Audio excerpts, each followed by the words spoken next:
Signature ലേണിംഗിലേക്ക് എല്ലാവർക്കും സ്വാഗതം. അങ്ങനെ നമ്മൾ വർഷങ്ങളായി കാത്തിരുന്ന ആ നോട്ടിഫിക്കേഷൻ എത്തിയിട്ടുണ്ട്. KSEB ഇലക്ട്രിസിറ്റി വർക്കർ അഥവാ മസ്ദൂർ, പഴയ മസ്ദൂർ ആണ് ഇപ്പൊ ഇലക്ട്രിസിറ്റി വർക്കർ. അപ്പോ ഒത്തിരി പേർ ഒത്തിരി കാലം കൊണ്ട് കാത്തിരുന്ന നോട്ടിഫിക്കേഷൻ ഒരു ഹ്യൂജ് ഓപ്പർച്യൂണിറ്റി ആണ്. സാധാരണ PSCക്ക് 1000 വേക്കൻസി എന്നൊക്കെ കേൾക്കുന്നത് വളരെ വളരെ റെയർ അല്ലേ? എന്നാൽ ഇപ്പോ 1000-ഓളം വേക്കൻസീസ് ആണ് ഈ നോട്ടിഫിക്കേഷൻ തന്നെ പറഞ്ഞിരിക്കുന്നത്. ഒരു കാര്യം മനസ്സിലാക്കുക, 1000-ഓളം വേക്കൻസി നിലവിലുള്ള വേക്കൻസിയാണ്. 3 വർഷമാണ് റാങ്ക് ലിസ്റ്റിന്റെ കാലാവധി. 3 വർഷം തികയുമ്പം അത് 3000-ലധികം വേക്കൻസിയിലോട്ട് പോകും. കാരണം കഴിഞ്ഞ ലിസ്റ്റിൽ നിന്നും പോയ അഡ്വൈസ് 4000-ലധികമായിരുന്നു. അപ്പൊ നമുക്ക് 3000-ലധികം അഡ്വൈസസ് നമുക്ക് പ്രതീക്ഷിക്കാം. ഓക്കെ അല്ലേ? അപ്പൊ ഇത്രയും വലിയ ഹ്യൂജ് ഓപ്പർച്യൂണിറ്റി ആണ്. ഇത്തരത്തിലൊരു ഓപ്പർച്യൂണിറ്റി നിങ്ങളുടെ ലൈഫിൽ ഇനി വരാനുള്ള സാധ്യത വളരെ കുറവാണ്. ഇത് ലൈഫ് ടൈം ഓപ്പർച്യൂണിറ്റിയാണ്. അതുകൊണ്ട് തന്നെ നിങ്ങളൊരു ഹ്യൂജ് വർക്ക് ചെയ്യാൻ, ഹ്യൂജ് എഫേർട്ട് നിങ്ങൾ തയ്യാറായിക്കോ. അങ്ങനെയാണെങ്കിൽ ഉറപ്പായിട്ടും വിത്തിൻ 1 ഇയർ നിങ്ങൾ എന്തായിട്ടുണ്ടാവും? ഒരു ഗവൺമെന്റ് ജോലിയിൽ എത്തിയിട്ടുണ്ടാവും. സോ അതിന്റെ കൃത്യമായ ഡീറ്റെയിൽസ് ആണ് ഞാൻ പറയാൻ പോകുന്നത്. എസ്പെഷ്യലി എന്തൊക്കെയാണ് പഠിക്കാനുള്ളത്, എങ്ങനെയാണ് പഠിക്കാനുള്ളത്, റിവിഷന്റെ ഇമ്പോർട്ടൻസ്, അങ്ങനെയുള്ള പല പല കാര്യങ്ങളും, പിന്നെ സിലബസ് അനാലിസിസും പ്രീവിയസ് ക്വസ്റ്റ്യൻസ് എങ്ങനെയായിരുന്നു, ഇങ്ങനെയുള്ള എല്ലാ കാര്യങ്ങളും ഈ വീഡിയോയിൽ പറയുന്നുണ്ട്. സോ നമുക്ക് തുടങ്ങാം അല്ലേ? ആദ്യം തന്നെ നിങ്ങൾ അറിഞ്ഞിരിക്കേണ്ടത്, നമുക്ക് ഈ ജോലിക്ക് അപ്ലൈ ചെയ്യാനുള്ള യോഗ്യത എന്തെന്നുള്ളതാണ്. നിങ്ങൾക്ക് അപ്ലൈ ചെയ്യാൻ പറ്റുമോ ഇല്ലേ, അത് അറിഞ്ഞതിന് ശേഷം മാത്രം നിങ്ങൾ കേട്ടാൽ മതി. ഓക്കെ, അപ്പൊ നമ്മുടെ പോസ്റ്റ് എന്ന് വെച്ചാൽ ഇലക്ട്രിസിറ്റി വർക്കർ ആണ്. ബേസിക് പേ എന്ന് വെച്ചാൽ 24,400 മുതൽ 43,600 രൂപ വരെയാണ്. 24,400 എന്ന് വെച്ചാൽ ബേസിക് പേ ആണ്. ഇതിന്റെ കൂടെ പല പല അലവൻസുകളുണ്ട്. ഗവൺമെന്റ് അലവൻസുകൾ നിങ്ങൾക്ക് അറിയാമായിരിക്കുമല്ലോ. ഈ അലവൻസുകൾ കൂടെ ചേരുമ്പം ഇതിനേക്കാൾ ഉയർന്ന ഒരു ശമ്പളമായിരിക്കും നിങ്ങൾക്ക് കിട്ടാം. പിന്നെ ഡിസ്ട്രിക്ട് വൈസ് പോസ്റ്റ് ആണ്. ഓരോ ജില്ലയിലും എത്ര ഒഴിവുകളാണുള്ളതെന്ന് ഇവിടെ പറഞ്ഞിട്ട്, ഇത് നിലവിലുള്ള ഒഴിവാണ്. ഇനി അടുത്ത 3 വർഷം കാലാവധി ഉണ്ട്. എക്സാം നടക്കാൻ ഇനി കുറച്ച് മാസങ്ങളുണ്ട്. അപ്പോഴത്തേക്കും ഒത്തിരി ഒഴിവുകൾ ഇതിന്റെ കൂടെ ആഡ് ഓൺ ചെയ്യപ്പെടും. അപ്പോൾ എല്ലാം ശ്രദ്ധിക്കുക കേട്ടോ. അപ്പൊ ഇപ്പോഴുള്ള നിലവിലുള്ള ഒഴിവുകൾ ഇത്രയാണ്. ഓക്കെ, അപ്പൊ ഇനി നമ്മൾ കാത്തിരുന്ന ക്വസ്റ്റ്യൻ, ആർക്കൊക്കെ അപ്ലൈ ചെയ്യാം? ഒരു കാര്യം ശ്രദ്ധിക്കുക, ഏജ് ലിമിറ്റ് എന്ന് വെച്ചാൽ കൂട്ടിയിട്ടുണ്ട്. നേരത്തെ 36 വയസ്സായിരുന്നു. 36 വയസ്സ് കഴിഞ്ഞവർക്കും ഒരു സുവർണ അവസരമാണ് ഇപ്പോ. എന്താണ്, 18 മുതൽ 40 വയസ്സ് വരെ അപേക്ഷിക്കാം. റിസർവേഷൻ ഉണ്ട് എങ്കിൽ ഉയർന്ന അല്പം കൂടെ പ്രായപരിധി ഉള്ളവർക്കും അപ്ലൈ ചെയ്യാൻ പറ്റും. ഓക്കെ അല്ലേ? അപ്പോ ഒത്തിരി വലിയൊരു ഏജ് ഗ്യാപ്പിലുള്ളവർക്ക് അപ്ലൈ ചെയ്യാൻ പറ്റും. സോ ഒരു കാരണവശാലും ഈ ഓപ്പർച്യൂണിറ്റി നിങ്ങൾ നഷ്ടപ്പെടുത്തരുത് കേട്ടോ. ഇനി അടുത്തെന്താണ്? SSLC. ഇനി അടുത്ത് എന്താണ് നമ്മുടെ വിദ്യാഭ്യാസ യോഗ്യത എന്നാണ്. SSLC പാസ്സായിട്ടുണ്ടാവണം. SSLC അല്ലെങ്കിൽ തത്തുല്യ യോഗ്യതയുള്ള പരീക്ഷ പാസ്സായിട്ടുണ്ടാവണം. പിന്നെ ITI സർട്ടിഫിക്കറ്റ് ഉണ്ടായിരിക്കണം. ഏതിൽ ITI സർട്ടിഫിക്കറ്റ് വേണ്ടത്? ഇലക്ട്രീഷ്യൻ, വയർമാൻ ട്രേഡിലുള്ള 2 വർഷത്തെ സർക്കാർ അംഗീകൃത ITI സർട്ടിഫിക്കറ്റ് ഉണ്ടായിരിക്കണം, സ്റ്റേറ്റ് അല്ലെങ്കിൽ നാഷണൽ. ഇനി ഫിസിക്കൽ സ്റ്റാൻഡേർഡ്സും കൂടെ ഇവിടെ പറഞ്ഞിട്ടുണ്ട്. എന്താ ഫിസിക്കൽ സ്റ്റാൻഡേർഡ്? പുരുഷന്മാർക്ക് 157.48 സെന്റിമീറ്റർ ഉയരം ഉണ്ടാവണം. സ്ത്രീകൾക്കാണ് എങ്കിൽ 144.78 സെന്റിമീറ്റർ ഉയരം ഉണ്ടാവണം. പിന്നെ വിഷനൊക്കെ നോർമൽ ആയിരിക്കണം. കളർ ബ്ലൈൻഡ്നെസ് ഉണ്ടാവാൻ പാടില്ല. ഓക്കെ അല്ലേ? ഇനി ഒരു ഫിസിക്കൽ ടെസ്റ്റ് ഉണ്ട്. കാരണം പുറം ജോലികൾക്ക് വേണ്ടി അയക്കുന്നതാണ്, ഫീൽഡ് വർക്കാണ്. അതുകൊണ്ട് ഒരു ഫിസിക്കൽ ടെസ്റ്റ് ഉണ്ട്. ആ ഫിസിക്കൽ ടെസ്റ്റ് എന്താണെന്ന് ഇവിടെ കൃത്യമായിട്ട് പറഞ്ഞിട്ടുണ്ട്. നിങ്ങൾ എല്ലാവരും എക്സാമിന് ഒത്തിരി ഹ്യൂജ് വർക്ക്, ഹ്യൂജ് എഫേർട്ട് എടുത്ത് എക്സാം പാസ്സായിട്ട് ഈ ഹൈറ്റ് സ്റ്റാൻഡേർഡ്സിലോ അല്ലെങ്കിൽ ഫിസിക്കൽ ടെസ്റ്റിലോ പരാജയപ്പെട്ട് കഴിഞ്ഞാൽ നിങ്ങൾക്ക് ജോലി നഷ്ടപ്പെടും. അതുകൊണ്ട് തന്നെ അത് കൃത്യമായിട്ട് നിങ്ങൾ എൻഷുർ ചെയ്യണം. നിങ്ങൾക്ക് ഇത്രയും ഹൈറ്റ് ഉണ്ട് എന്നുള്ള എൻഷുർ ചെയ്തിരിക്കണം. പിന്നെ ഇത് നമുക്ക് അത്യാവശ്യം ഫിസിക്കൽ സ്റ്റാൻഡേർഡ് ഉള്ള ആളിനെ പ്രാക്ടീസ് ചെയ്ത് തന്നെ നേടാവുന്നതേ ഉള്ളൂ കേട്ടോ. ജസ്റ്റ് നോക്ക്, എന്താണ് നമുക്ക് നോക്കാം. പുറ ജോലികൾ ചെയ്യുന്നതിനുള്ള ശാരീരിക ക്ഷമത ഉണ്ടായിരിക്കണം. ശാരീരികത പോൾ ക്ലൈംബിങ്ങിലുള്ള വൈദഗ്ധ്യം പരിശോധിച്ച് വിലയിരുത്തുന്നതാണ്. അതായത് ഉദ്യോഗാർത്ഥികൾ 9 മീറ്റർ ഉയരമുള്ള ഇലക്ട്രിക് പോസ്റ്റിൽ 8 മിനിറ്റിനുള്ളിൽ കയറുകയും ഇറങ്ങുകയും ചെയ്യണം. ഓക്കെ അല്ലേ? അപ്പൊ ഇതാണ് നമ്മുടെ ഫിസിക്കൽ ടെസ്റ്റ് എന്ന് പറയുന്നത്. നമ്മുടെ കേരള പോലീസിലേക്കാണ് എഴുതിയെടുക്കുന്നതെങ്കിൽ നമ്മൾ ഓടണ്ടേ?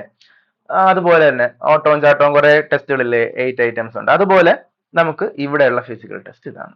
ഇത് നമുക്ക് സ്വാഭാവികമായിട്ടും ഒത്തിരി എഫേർട്ട് ഇല്ലാതെ തന്നെ നോർമൽ ഫിസിക്കൽ സ്റ്റാൻഡേർഡ് ഉള്ള ആളിന് ചെയ്യാൻ പറ്റുന്നതാണ് കേട്ടോ ഇത്. യെസ്, അപ്പൊ ഇതാണ് നമ്മുടെ എഡ്യൂക്കേഷൻ ക്വാളിഫിക്കേഷൻ. പിന്നെ ഒരു കാര്യം കൂടെ ഈ നോട്ടിഫിക്കേഷൻ തന്നെ പറഞ്ഞിട്ടുണ്ട്. നമ്മളിവിടെ ITI സർട്ടിഫിക്കറ്റ് വേണമെന്ന് പറഞ്ഞിട്ടുണ്ടല്ലോ. അത് അല്ലാതെ തന്നെ ഇതിന് ഇക്വലന്റ് ആയിട്ടുള്ള മറ്റ് ക്വാളിഫിക്കേഷൻ ഉള്ളവർക്കും അപ്ലൈ ചെയ്യാൻ പറ്റുമെന്ന് പറഞ്ഞിട്ടുണ്ട്.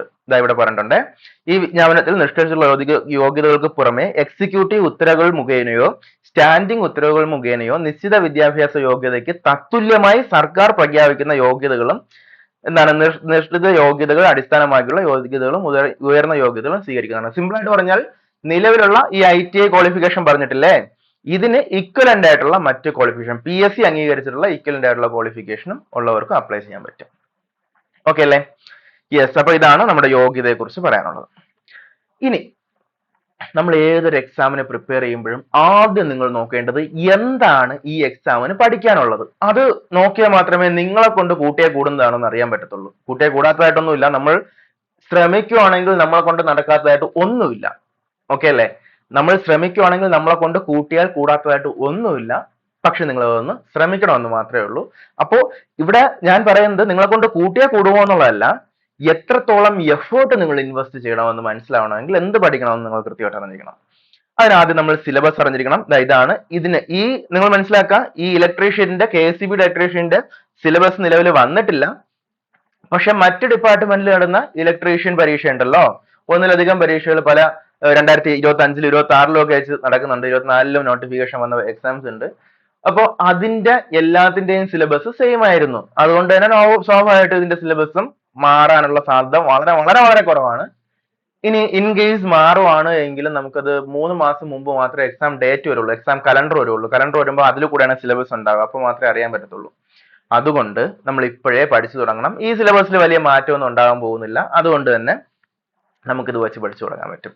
അപ്പോ ഇതുവരെ ഇപ്പോൾ നിങ്ങൾ ചിന്തിക്കുന്ന ഒരു കാര്യമായിരിക്കും, ഇതുവരെ ഞാൻ ഒരു PSC എക്സാമിനും പ്രിപ്പയർ ചെയ്തിട്ടില്ല, അപ്പൊ എനിക്ക് ആദ്യമായിട്ട് ഇത് എഴുതിയെടുക്കാൻ പറ്റുമോ എന്ന് ചിന്തിക്കുന്ന ആൾക്കാരുണ്ടാവും. നിങ്ങൾ മനസ്സിലാക്കുക, നിങ്ങൾക്കാണ് പറ്റുന്നത്. കാരണം ഇതുവരെ PSCക്ക് ഹ്യൂജ് വർക്ക് എഫേർട്ട് ഇൻവെസ്റ്റ് ചെയ്തവരൊക്കെ എന്താ പഠിച്ചിട്ടുള്ളത്? ജനറൽ നോളജ് ആണ് പഠിച്ചിട്ടുള്ളത്, GK ആണ് പഠിച്ചിട്ടുള്ളത്. GK, മാത്സും അങ്ങനെയുള്ള കാര്യങ്ങൾ, ജിയോഗ്രഫി ഒക്കെ അല്ലേ പഠിച്ചിട്ടുള്ളത്. ഒരു കാര്യം മനസ്സിലാക്കുക, ഇതിനകത്ത് ജനറൽ നോളജ് ഇല്ല, GK ഇല്ല. 100 മാർക്കും സബ്ജക്റ്റ് ആണ്. നിങ്ങൾ പഠിച്ചിട്ടുള്ള ടെക്നിക്കൽ എക്സാം ആണ്, ടെക്നിക്കൽ ടോപ്പിക് ആണ്. അപ്പോൾ എന്തൊക്കെയാണ് പഠിക്കാനുള്ളത് നോക്കാം. മൊത്തം 10 മൊഡ്യൂൾ ആണുള്ളത്. ഓരോ മൊഡ്യൂളിൽ നിന്നും 10 മാർക്കിനാണ് ചോദിക്കുന്നത്. അപ്പോൾ ഒരു മൊഡ്യൂൾ നിങ്ങൾ സ്കിപ്പ് ചെയ്യുവാണെങ്കിൽ 10 മാർക്ക് നഷ്ടപ്പെടും. സോ അതുകൊണ്ട് തന്നെ ഒരു മൊഡ്യൂളും സ്കിപ്പ് ചെയ്യാൻ പാടില്ല. ഒരു 80+ മാർക്ക് നിങ്ങൾ സ്കോർ ചെയ്യണം. അങ്ങനെയാണെങ്കിൽ നിങ്ങൾക്ക് ജോലി ഉറപ്പ്. ഞാനൊരു കാര്യം പറയട്ടെ, ഈ സിലബസ് വച്ചിട്ട് നിങ്ങളൊന്ന് ആത്മാർത്ഥമായിട്ട് കുറച്ചൊരു 6 മാസം ഇരിക്കാന്നെങ്കിലുണ്ടല്ലോ, ഒരു സംശയം വേണ്ട, ഇത്രയും വേക്കൻസി ഉണ്ട്, നിങ്ങൾക്ക് ഉറപ്പായിട്ടും ഗവൺമെന്റ് ജോലി കിട്ടും. ഇപ്പൊ കിട്ടിയില്ലെങ്കിൽ പിന്നെ എപ്പോ കിട്ടാനാണ്? നോക്കണേ എന്തൊക്കെയാണ് പഠിക്കാനുള്ളത് നോക്കിയോ. ഒന്നാമത്തെ മൊഡ്യൂളിൽ ബേസിക് ഇലക്ട്രിസിറ്റി ആണ് പഠിക്കാനുള്ളത്. വളരെ ഫണ്ടമെന്റൽ ആയിട്ടുള്ള കുറച്ച് കാര്യങ്ങളാണ്, ഞാനെല്ലാം വായിച്ച് പറയുന്നില്ല. രണ്ടാമത്തെ മൊഡ്യൂൾ എന്ന് വെച്ചാൽ ഓംസ് ലോയുമായിട്ട് ബന്ധപ്പെട്ട കാര്യങ്ങളാണ്. മൂന്നാമത്തെ മൊഡ്യൂൾ മാഗ്നറ്റിസം ആണ്. നാലാമത്തെ മൊഡ്യൂൾ എന്താണ്? ആൾട്ടർനേറ്റിംഗ് കറണ്ട്, എർത്തിങ്, അങ്ങനെയുള്ള കാര്യങ്ങളാണ്. അഞ്ചാമത്തെ മൊഡ്യൂൾ DC മെഷീൻസ് ആണ്. ആറാമത്തെ മൊഡ്യൂൾ ആണെങ്കിലോ AC മോട്ടോർ, സിംഗിൾ 3 ഫേസ്, അങ്ങനെയുള്ള കാര്യങ്ങൾ, AC മോട്ടോറുമായിട്ട് ബന്ധപ്പെട്ട കാര്യങ്ങളാണ്. ഏഴാണെങ്കിലോ ഇൻസ്ട്രുമെന്റ്സും ട്രാൻസ്ഫോമേഴ്സും ആണ്. എട്ടാമത്തെ module elimination of basic electronics ആണ്. ബേസിക് ഇലക്ട്രോണിക്സ് ആണ്, അതായത് ഡയോഡും ട്രാൻസിസ്റ്ററും ഒക്കെ ഇല്ലേ, അതൊക്കെയാണ്. 9th മൊഡ്യൂൾ പവർ ജനറേഷൻ ആണ്. 10th മൊഡ്യൂൾ എന്ന് വെച്ചാൽ പവർ ട്രാൻസ്മിഷൻ ആണ്. അപ്പൊ ഇത്രയും കാര്യങ്ങളാണ്. ഓരോ മൊഡ്യൂളിൽ നിന്നും 10 മാർക്കിനാണ് ചോദിക്കുക. പിന്നെ ഇവിടെ റെഡ് കളറിൽ നോട്ട് എന്ന് പറഞ്ഞിട്ട് കുറച്ച് കാര്യങ്ങൾ എഴുതി വെച്ചിട്ടുണ്ട്. എന്താണെന്ന് അറിയാമോ അങ്ങനെ എഴുതി വെച്ചിരിക്കുന്നത്? ഈ മൊഡ്യൂളിന് പുറമേ ഉള്ള കുറച്ച് ക്വസ്റ്റ്യൻസ് ഒക്കെ ഇവിടെ നിങ്ങളൊക്കെ വരാം. ഇതുമായിട്ട് ബന്ധപ്പെട്ട ക്വസ്റ്റ്യൻസ് ഒക്കെ വരാം. എന്ന് പറഞ്ഞാൽ ഔട്ട് ഓഫ് സിലബസ് ആണെന്ന് പറഞ്ഞാൽ നമ്മൾ 10ാം ക്ലാസ്സിൽ പഠിക്കുമ്പോൾ ഔട്ട് ഓഫ് സിലബസ് ക്വസ്റ്റ്യൻ വരുമ്പോഴത്തേക്കും നമ്പർ ഇട്ട മാർക്ക് തരണമെന്ന് പറയാൻ പറ്റില്ല. അങ്ങനെയൊന്നും പറയാൻ പറ്റത്തില്ല. ഇവിടെ കുറച്ച് ക്വസ്റ്റ്യൻസ് ഒക്കെ ഇതിൽ നിന്ന് അവിടെ നിന്ന് ഇവിടുന്നൊക്കെ ചോദിക്കും. അതും നിങ്ങൾ പഠിച്ചിരിക്കണമെന്നാണ് പറയുന്നത്. സിലബസിന് പുറത്തുള്ള കാര്യമാണ്, അതുകൊണ്ട് മാർക്ക് തരണമെന്ന് പറഞ്ഞാൽ തരൂല എന്നാണ് ഇവിടെ ചുവന്ന കളറിൽ എഴുതി വെച്ചിരിക്കുന്നത്. സോ നമ്മൾ പഠിക്കുമ്പോഴത്തേക്കും അങ്ങനെ പഠിക്കാൻ പറ്റത്തുള്ളൂ. അപ്പൊ നിങ്ങൾ ഇവിടെ മനസ്സിലാക്കേണ്ടത് ഭയങ്കര നമുക്ക് ഒരു ഡെപ്ത് കൂടുതലുള്ള സിലബസ് ആണത്. ഡെപ്ത് കൂടുതൽ എന്ന് ഞാൻ ഉദ്ദേശിച്ചത്, ഇത് ബേസിക് ലെവൽ മുതൽ എത്ര അഡ്വാൻസ് ലെവൽ വരെയും പഠിക്കാൻ പറ്റുന്ന ഒരു ഹ്യൂജ് സിലബസ് ആണ് ഈ സാധനം എന്ന് പറയുന്നത്. അപ്പോ നിങ്ങൾ ഇതിൽ മനസ്സിലാക്കേണ്ടത് എത്ര പഠിക്കണമെന്നാണ്, എവിടെ തുടങ്ങണം, എവിടെ അവസാനിപ്പിക്കണം എന്നാണ്. കാരണം എത്ര ഹയർ ലെവലിൽ വരെ ആണെങ്കിലും പഠിക്കാൻ പറ്റുന്ന വലിയ ടോപ്പിക്കാണിത്. ബിടെക്കുകാരൊക്കെ ഒത്തിരി പഠിക്കുന്ന ടോപ്പിക്കാണിത്.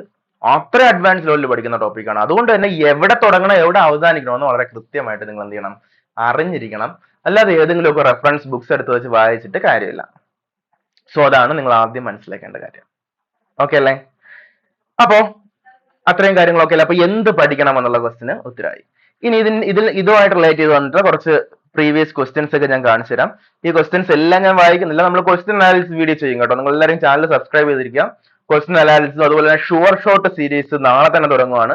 ഷുവർ ഷോട്ട് സീരീസ് എന്ന് വെച്ചാൽ നമ്മൾ ഇപ്പൊ കാണിച്ചിരുന്ന സിലബസ് ഇല്ലേ, ഈ സിലബസിലെ ചില ടോപ്പിക് ഉണ്ട്. ഉദാഹരണത്തിന് ഓംസ് ലോ, അതുപോലെ തന്നെ നമ്മുടെ പല പല ടോപ്പിക്സ് ഉണ്ട്. ഈ ടോപ്പിക്സിൽ നിന്നും ക്വസ്റ്റ്യൻ ഉണ്ടാവാതെ ഒരു എക്സാം നടക്കാനുള്ള സാധ്യത വളരെ വളരെ കുറവാണ്. ഓംസ് ലോ പോലുള്ള ടോപ്പിക്, അങ്ങനെയുള്ള ടോപ്പിക് മാത്രം സോർട്ട് ഔട്ട് ചെയ്തിട്ട് എന്ത് ചെയ്യുന്നുണ്ടാവും, ഷുവർ ഷോട്ട് സീരീസ് നമ്മൾ ചെയ്യുന്നുണ്ടാവും. സോ നിങ്ങൾ ആ ഷുവർ ഷോട്ട് സീരീസ് കണ്ട് മനസ്സിലാക്കുക. അപ്പൊ അതിൽ നിന്ന് തന്നെ ഷുവർ ഷോട്ട് സീരീസ് എന്ന് വെച്ചാൽ ഇതിൽ നിന്ന് ഉറപ്പായിട്ട് ക്വസ്റ്റ്യൻ ഉണ്ടാവും. അങ്ങനെ പ്രീവിയസ് ക്വസ്റ്റ്യൻസ് അനലൈസ് ചെയ്തിട്ടുള്ള ഷുവർ ഷോട്ട് സീരീസ് ഉണ്ടാവും. സോ ആ സീരീസ് നിർബന്ധമായിട്ട് എല്ലാവരും കാണുക. അപ്പൊ നിങ്ങൾ എല്ലാവരും എന്ത് ചെയ്യാം, ചാനൽ സബ്സ്ക്രൈബ് ചെയ്യുക കേട്ടോ. കൃത്യമായിട്ട് വീഡിയോസ് അപ്ഡേറ്റ് ചെയ്യുന്നുണ്ടായിരിക്കും. അപ്പൊ ഇതാണ് നമ്മുടെ ക്വസ്റ്റ്യൻസ്. ഈ ക്വസ്റ്റ്യൻസ് നിങ്ങൾക്ക് കിട്ടണമെങ്കിൽ ഒരു കാര്യം ചെയ്താൽ മതി, നിങ്ങളിലേക്ക് നിന്റെ PDF കോപ്പി തന്നെ എത്തിക്കാം. നമ്മുടെ ടെലഗ്രാം ചാനലിന്റെ ലിങ്ക് ഇതിനകത്ത് ഇട്ടിട്ടുണ്ടാവും. ഈ വീഡിയോ ഡിസ്ക്രിപ്ഷനിൽ ടെലഗ്രാം ചാനലിന്റെ ലിങ്ക് ഉണ്ടാവും. എല്ലാവരും ടെലഗ്രാം ചാനലിൽ ജോയിൻ ചെയ്യുക. അതിനകത്ത് നമ്മുടെ ഷുവർ ഷോട്ട് സീരീസിന്റെ നോട്ടും അതുപോലെ തന്നെ അതുമായിട്ട് ബന്ധപ്പെട്ട അപ്ഡേറ്റ്സ്, നമ്മുടെ കോഴ്സുമായിട്ട് ബന്ധപ്പെട്ട അപ്ഡേറ്റ്സ്, അതുപോലെ തന്നെ ഇതിന്റെ സ്റ്റഡി മെറ്റീരിയൽസ് എല്ലാം ക്വസ്റ്റ്യൻ പേപ്പർ ഉൾപ്പെടെ അതിനകത്ത് പ്രൊവൈഡ് ചെയ്യുന്നുണ്ടായിരിക്കും കേട്ടോ. അപ്പൊ ഇതാണ് ക്വസ്റ്റ്യൻസ് എക്സ്പ്ലെയിൻ ചെയ്യുന്ന വീഡിയോ വരുന്ന ദിവസങ്ങളിൽ നമ്മുടെ ചാനലിൽ ഉണ്ടാവും കേട്ടോ. യെസ്, അപ്പൊ നമ്മൾ ഇത്രയും നേരം പറഞ്ഞത് നമ്മുടെ നോട്ടിഫിക്കേഷന്റെ ഡീറ്റെയിൽസും പിന്നെ എന്തൊക്കെയാണ് പഠിക്കണം എന്നുള്ളതും കാര്യങ്ങളാണ്. ഇനിയാണ് എങ്ങനെയാണ് നമ്മൾ പഠിക്കാൻ പോകുന്നത് എന്നുള്ളത്, എങ്ങനെയാണ് എക്സാമിന് പഠിക്കേണ്ടത് എന്നുള്ള കാര്യം ഇനിയാണ് നമ്മൾ പറയാൻ പോകുന്നത്. ഹൗ ടു സ്റ്റഡി, എങ്ങനെ പഠിക്കണം. ഓക്കെ, സോ എങ്ങനെയാണ് പഠിക്കേണ്ടതെന്ന് വെച്ച് കഴിഞ്ഞാൽ നമ്മൾ ആദ്യം സിലബസ് എടുത്തതിന് ശേഷം ആ സിലബസിൽ കണ്ട കാര്യങ്ങളെല്ലാം എവിടെന്നെങ്കിലുമൊക്കെ വാരി വലിച്ചിട്ട് പഠിക്കുകയല്ല ചെയ്യേണ്ടത്. നമ്മൾ പ്രീവിയസ് ക്വസ്റ്റ്യൻസിനെ വളരെ കൃത്യമായിട്ട് അനലൈസ് ചെയ്തിട്ട് ആ സിലബസിനെ ബേസ് ചെയ്ത് എത്ര ഡെപ്തിലാണ് ക്വസ്റ്റ്യൻ ചോദിക്കുന്നതെന്ന് വളരെ കൃത്യമായിട്ട് നമ്മൾ മനസ്സിലാക്കണം. ആ ഡെപ്ത് മനസ്സിലാക്കിയതിനു ശേഷം അതിനനുസരിച്ചിട്ട് എവിടെ തുടങ്ങണം എവിടെ അവസാനിപ്പിക്കണം എന്നുള്ള കൃത്യമായ ധാരണ നമുക്ക് ഉണ്ടാവണം. ദെൻ ഞാനൊരു കാര്യം പറയട്ടെ, ഇന്ന് നമ്മളൊരു ചാപ്റ്റർ പഠിച്ചു എന്ന് വെച്ചോ, വളരെ വൃത്തിയായിട്ട് ഇന്നൊരു ചാപ്റ്റർ പഠിച്ചു, 5 മണിക്കൂർ എഫേർട്ട് ഇട്ട് അടിപൊളിയായിട്ട് ഒരു ചാപ്റ്റർ പഠിച്ചു. അതിനുശേഷം നിങ്ങൾ ഒരു 2-3 മാസം കഴിഞ്ഞിട്ട് ആ ചാപ്റ്റർ ക്വസ്റ്റ്യൻസ് നിങ്ങൾ ഒന്ന് ചെയ്ത് നോക്കാൻ ശ്രമിക്കുകയാണെന്ന് വെച്ചോ, വളരെ സത്യസന്ധമായിട്ട് പറയട്ടെ, നിങ്ങൾക്ക് വളരെ കുറച്ച് ക്വസ്റ്റ്യൻസ് മാത്രമേ ചെയ്യാൻ പറ്റത്തുള്ളൂ. മോസ്റ്റ് ഓഫ് ദി കാര്യങ്ങൾ നിങ്ങൾ മറന്നു പോയിട്ടുണ്ടാവും. സോ അങ്ങനെ മറന്നു പോകാതിരിക്കണമെങ്കിൽ എന്ത് ചെയ്യണം, പ്രോപ്പർ ആയിട്ട് പീരിയോഡിക് ടൈം ഇന്റർവെല്ലിൽ നിങ്ങൾ വളരെ സിസ്റ്റമാറ്റിക് ആയിട്ട് റിവൈസ് ചെയ്യണം. റിവൈസ് ചെയ്യാതെ കോമ്പറ്റിറ്റീവ് എക്സാം ക്രാക്ക് ചെയ്യുക എന്നുള്ളത് പോസിബിൾ അല്ല. സോ നിങ്ങൾ ചെയ്യേണ്ടത്, ഇന്നൊരു ചാപ്റ്റർ പഠിച്ചാൽ വിത്തിൻ 10 days നിങ്ങൾ എന്ത് ചെയ്യണം, അത് റിവൈസ് ചെയ്തിരിക്കണം. ഇന്നൊരു 5 മണിക്കൂർ എടുത്താണ് പഠിക്കുന്നതെങ്കിൽ 10 daysനുള്ള റിവൈസ് ചെയ്യുമ്പം 1 മണിക്കൂറിൽ താഴെ മാത്രം സമയം മതി. കാരണം ആൾറെഡി നിങ്ങൾക്ക് എല്ലാം അറിയാം, ഓർമ്മയുണ്ടാവും, ജസ്റ്റ് കുറെ കാര്യങ്ങൾ ഓർമ്മയുണ്ടാവും, വായിക്കുമ്പോൾ പെട്ടെന്ന് മനസ്സിലാവും. ഒരു തവണ റിവൈസ് ചെയ്യുന്ന പറഞ്ഞ് ഇട്ടിട്ട് പോകരുത്. പിന്നെ ഒരു 15 ദിവസം കഴിയുമ്പോൾ വീണ്ടും എന്ത് ചെയ്യണം, ഒന്നുകൂടെ റിവൈസ് ചെയ്യണം. അന്ന് നിങ്ങൾക്ക് ഒരു അരമണിക്കൂറിൽ താഴെ മാത്രമേ സമയം എടുക്കുള്ളൂ. പിന്നെ ഒരു 20 days കഴിയുമ്പോൾ വീണ്ടും ഒന്നുകൂടെ റിവൈസ് ചെയ്യണം. അന്ന് നിങ്ങൾക്കൊരു 20 minutes അല്ലെങ്കിൽ 25 minutes മാത്രമേ സമയം എടുക്കുള്ളൂ. കാരണം നിങ്ങൾ ആൾറെഡി 2-3 തവണ റിവൈസ് ചെയ്തുകൊണ്ട് കാണുമ്പോൾ തന്നെ പെട്ടെന്ന് ഈ കാര്യങ്ങളെല്ലാം മെമ്മറിയിൽ വരും. പിന്നെ എക്സാം വരെയും ഒരു 20 days ഗ്യാപ്പിൽ ഇത് ഇങ്ങനെ റിവൈസ് ചെയ്തുകൊണ്ടേയിരിക്കണം. Revise and revise. നിങ്ങളൊന്ന് ആലോചിച്ച് നോക്കിയേ, ഒരു 3-4 തവണ 4-5 തവണ റിവൈസ് ചെയ്ത് കഴിഞ്ഞതിന് ശേഷം നിങ്ങൾ തിരിച്ച് ചിന്തിക്കുമ്പോഴത്തേക്കും അത് കാണുമ്പോൾ തന്നെ നിങ്ങൾക്ക് ആ ടോപ്പിക് എടുത്ത് വയ്ക്കുമ്പോൾ, ആ നോട്ട്, നിങ്ങൾ എഴുതിയ നോട്ട് എടുത്ത് മുന്നിൽ വയ്ക്കുമ്പോൾ തന്നെ നിങ്ങളുടെ മെമ്മറിയിലൂടെ ഈ കാര്യങ്ങളെല്ലാം ഇങ്ങനെ പോകും. എന്ന് വെച്ചാൽ ആ ഒരു ടോപ്പിക് നിങ്ങൾക്ക് ക്രിസ്പ് ആൻഡ് ക്ലിയർ ആയിട്ടുണ്ടാവും, ക്രിസ്റ്റൽ ക്ലിയർ ആയിട്ടുണ്ടാവും. സോ ആ ടോപ്പിക് എന്ന് പറയുന്ന ഏതൊരു ക്വസ്റ്റ്യനും ചെയ്യാൻ പറ്റും, നിങ്ങളൊരു ഗവൺമെന്റ് ജോലിയിലോട്ടെത്തും. ഓക്കെ അല്ലേ? റിവിഷൻ ഇല്ലാതെ പരിപാടി നടക്കത്തില്ല. റിവിഷൻ ഇല്ലാതെയാണ് നിങ്ങൾ പഠിക്കാൻ തുടങ്ങുന്നതെങ്കിൽ നിങ്ങൾ വേറെ എന്തെങ്കിലും പണിക്ക് പോകാന്ന് മാത്രമേ ഞാൻ പറയത്തുള്ളൂ. കോമ്പറ്റിറ്റീവ് എക്സാമിന് റിവൈസിങ് ഇല്ലാതെ നിങ്ങൾ എത്ര ഹാർഡ് വർക്ക് ചെയ്തിട്ടും കാര്യമില്ല, നിങ്ങളുടെ time waste. Okay, so how to revise എന്നാണ് ഞാൻ പറയുന്നത്. അടുത്ത്, സാധാരണഗതിയിൽ നമ്മളിപ്പോ നോട്ടിഫിക്കേഷൻ വരുമ്പോൾ നിങ്ങൾ ഒത്തിരി മോട്ടിവേഷൻ വീഡിയോ കാണും. പിന്നെന്താണ്, എങ്ങനെയും ഈ ജോലി കിട്ടിയേ പറ്റുള്ള ത്വരയായിരിക്കും നിങ്ങൾ ഇരിക്കുക. സമയം കഴിയും തോറും നിങ്ങൾക്ക് ഈ ആഗ്രഹം എന്ത് ചെയ്യും, നിങ്ങൾ മടി പിടിച്ച് ഉഴപ്പി വരും. അതൊരിക്കലും സംഭവിക്കാൻ പാടില്ല. ഇപ്പൊ എത്രത്തോളം നിങ്ങൾ ഇന്റൻസീവ് ആയിട്ടാണ് പഠിക്കാനിരിക്കുന്നത്, അത് എക്സാം വരെയും എക്സാമിന്റെ അടുത്തോട്ട് പോകും തോറും കൂടുന്നതല്ലാതെ ഒരു കാരണവശാലും എന്ത് ചെയ്യാൻ പാടില്ല, കുറയാൻ പാടില്ല. പിന്നെ പഠിത്തത്തിനിടയിൽ ഗ്യാപ്പ് വരാൻ പാടില്ല. എല്ലാ ദിവസവും പഠിക്കാം. ഇതിനിടയിൽ ഗ്യാപ്പ് എന്ന് പറയുന്ന സാധനം ഉണ്ടാവരുത്. അതിനാണ് നമ്മൾ കൺസിസ്റ്റൻസി എന്ന് പറയുന്നത്. വളരെ കൃത്യമായിട്ട്, കുറച്ചാണെങ്കിൽ കുറച്ച്, ഇനിയിപ്പോ എല്ലാ ദിവസവും 18 മണിക്കൂർ പഠിക്കണമെന്ന് ഞാൻ പറയുന്നില്ല. നിങ്ങൾക്ക് എത്ര സമയമാണോ പഠിക്കാൻ പറ്റുന്നത് അത്രയും സമയം മതി. പക്ഷെ എന്ത് ചെയ്യണം, എല്ലാ ദിവസവും കൺസിസ്റ്റന്റ് ആയിട്ട് പഠിക്കണം. ഒരു ദിവസവും മുടക്കം ഉണ്ടാകാതെ കൺസിസ്റ്റൻസ് ആയിട്ട് പഠിക്കണം. അല്ലാതെ ഒരു ദിവസം പഠിച്ചു, ഇനി അടുത്ത ദിവസം ഒന്ന് റിലാക്സ് ചെയ്യാം, പിന്നെ അത് കഴിഞ്ഞ് പഠിക്കാം. അതല്ല, ജോലി കിട്ടിയിട്ട് നമുക്ക് റിലാക്സ് ചെയ്യാം. അതുവരെ എന്ത് ചെയ്യണം, കൺസിസ്റ്റന്റ് ആയിട്ട് പഠിക്കണം. പിന്നെ എന്തായിരിക്കണം, എപ്പോഴും സെൽഫ് മോട്ടിവേറ്റഡ് ആയിരിക്കണം. കാരണം ഞാൻ ഈ പറയുന്ന ഈ വീഡിയോ കാണുന്ന ഓരോരുത്തരും ഓരോ സിറ്റുവേഷൻ ആണ് വരുന്നത് അല്ലെ. എല്ലാവർക്കും ജോലി അത്യാവശ്യമാണ്, ഫാമിലി സെറ്റിൽഡ് ആക്കണം, അങ്ങനെ ഒത്തിരി ആവശ്യങ്ങളുണ്ട്. പല പല സിറ്റുവേഷൻസ് ആണ് വരുന്നത്. ഏതൊക്കെ സിറ്റുവേഷൻ ആണെന്ന് എനിക്കൊന്ന് ഇമാജിൻ ചെയ്യാൻ പോലും പറ്റത്തില്ല. നിങ്ങളുടെ സിറ്റുവേഷൻ നിങ്ങൾക്ക് മാത്രമേ അറിയുള്ളൂ. അപ്പോൾ നിങ്ങളുടെ സിറ്റുവേഷൻ നിങ്ങൾ കൃത്യമായിട്ട് മനസ്സിൽ കൊണ്ടുവരിക. നിങ്ങൾ സങ്കല്പിക്കുക, ഒരു ഗവൺമെന്റ് ജോലിക്കാരനായതിനു ശേഷം നിങ്ങളുടെ ലൈഫ് എങ്ങനെയാണ് മാറുന്നത്, നിങ്ങളുടെ ഫാമിലി മെമ്പേഴ്സിനും നിങ്ങളുടെ നാട്ടുകാർക്കൊക്കെ ഉള്ള നിങ്ങളുടെ ആറ്റിറ്റ്യൂഡിൽ, ഇപ്പോൾ ഉള്ള ആറ്റിറ്റ്യൂഡിൽ നിന്ന് എത്രമാത്രം മാറ്റം ഉണ്ടാകുമെന്ന് നിങ്ങൾ സ്വപ്നം കാണുക. നിങ്ങളുടെ ഫാമിലിയിൽ നിങ്ങൾക്കുണ്ടാകുന്ന വാല്യൂ എന്തായിരിക്കും നിങ്ങൾ സ്വപ്നം കാണുക. ഈ സ്വപ്നം എല്ലാ ദിവസവും കാണുക. പഠിക്കുന്നതിന് മുമ്പ് നിങ്ങൾ പഠിക്കാൻ എപ്പോഴാണോ ഉഴപ്പുന്നത് അപ്പോൾ ഈ സ്വപ്നം നിങ്ങൾ കാണുക. എപ്പോഴും സെൽഫ് മോട്ടിവേറ്റഡ് ആയിരിക്കുക. ആ ഒരു സെൽഫ് മോട്ടിവേഷൻ ഉണ്ടെങ്കിൽ നിങ്ങൾ കൺസിസ്റ്റന്റ് ആയിരിക്കും. കൺസിസ്റ്റന്റ് ആണെങ്കിൽ നിങ്ങൾ എഫേർട്ട് ഇടും, റിവൈസ് ചെയ്യുന്നതിന് ഒരു മടിയും കാണിക്കത്തില്ല. വളരെ കൃത്യമായിട്ട് നിങ്ങൾ ജോലിയിലെത്തും. ഓക്കെ, അപ്പോൾ നമ്മുടെ ചാനലിൽ, യൂട്യൂബ് ചാനലിൽ ഇത് ഞാൻ നേരത്തെ പറഞ്ഞ പോലെ ഷുവർ ഷോർട്ട് സീരീസും ഇതുമായിട്ട് ബന്ധപ്പെട്ട ക്ലാസ് എല്ലാം ഉണ്ടാവും. അതുപോലെ തന്നെ നിങ്ങൾക്ക് വേണ്ടി മസ്ദൂർ ബാച്ച് നമ്മൾ വളരെ എക്സ്ക്ലൂസീവ് ആയിട്ടുള്ള ഒരു ഓൺലൈൻ ബാച്ച് തുടങ്ങുന്നുണ്ട്. നമ്മുടെ സിഗ്നേച്ചർ ലേണിംഗ് ആപ്പിൽ തുടങ്ങുന്നുണ്ട്. ഓക്കെ, റീസെന്റ് ആയിട്ട് തന്നെ വരുന്ന ആഴ്ചയിൽ തന്നെ നമ്മൾ കോഴ്സ് ലോഞ്ച് ചെയ്യുവാണ്. ബാക്കി ഡീറ്റെയിൽസ് ഒക്കെ നിങ്ങൾ അറിയിക്കുന്നതായിരിക്കും. അപ്പോൾ ഇതിന്റെ ബാക്കി കാര്യങ്ങളും ഡീറ്റെയിൽസും എല്ലാം കാണാൻ വേണ്ടി നമ്മുടെ ഈ വീഡിയോയുടെ താഴെയുള്ള ടെലിഗ്രാം ചാനലിൽ ജോയിൻ ചെയ്യാം. ഒപ്പം നമ്മുടെ ചാനൽ സബ്സ്ക്രൈബ് ചെയ്യുകയും ചെയ്യാം. ഓക്കെ, നമുക്ക് ഒരുമിച്ച് മുന്നേറാം.